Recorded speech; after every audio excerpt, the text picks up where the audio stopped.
Hasan Ibn al-Haytham, known in Latin as Alhazen, was born around 965 CE in the city of Basra, present-day Iraq, and died around 1040 CE in Cairo, Egypt.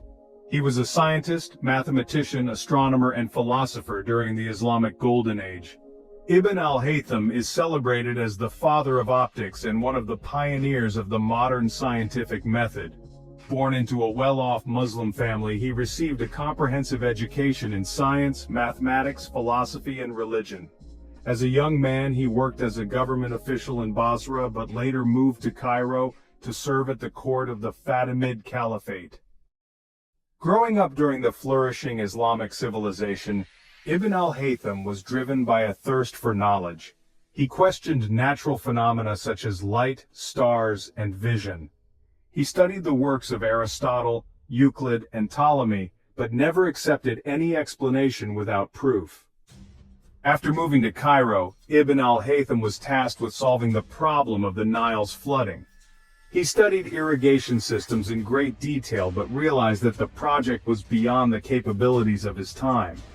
To avoid punishment by the caliph, he feigned illness and was confined to his home. This period marked a turning point in his life.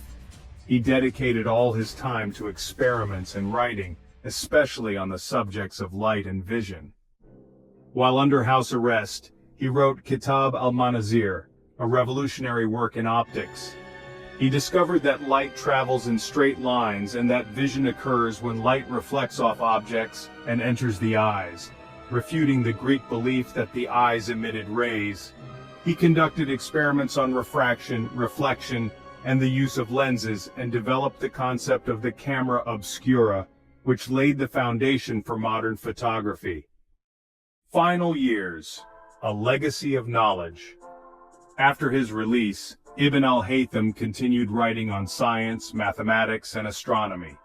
He authored over 200 books covering topics from physics to philosophy. Though he lived his final years quietly, his work laid the groundwork for modern science. Philosophy and ideas. Ibn al-Haytham was among the first thinkers to emphasize systematic observation and experimentation. He believed that true knowledge must be verified through sensory experience and experiment. Writing. The duty of the man who investigates the writings of scientists, if learning the truth is his goal, is to make himself an enemy of all that he reads. He rejected traditional beliefs without question. He challenged Euclid's and Ptolemy's theories on vision, and used experiments to prove his own ideas.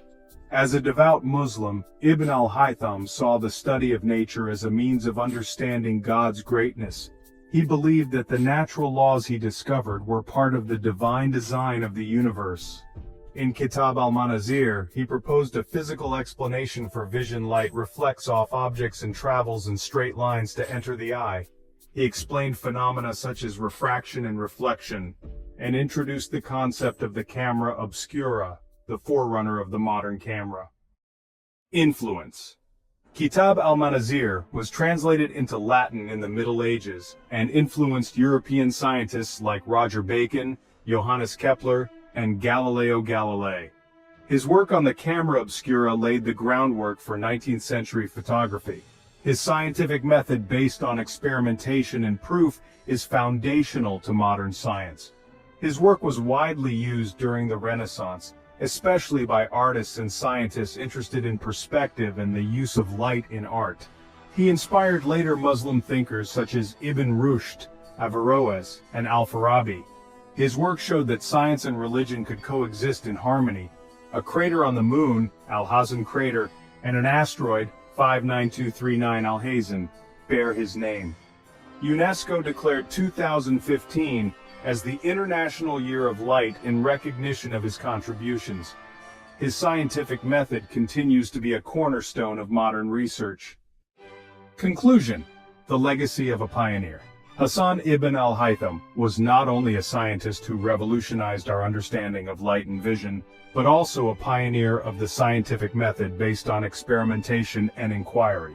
His life, filled with challenges and discovery, was driven by curiosity and determination. Even during adversity such as his house arrest, He turned obstacles into opportunities for profound intellectual contributions. His legacy continues to shine in the worlds of science and philosophy to this day.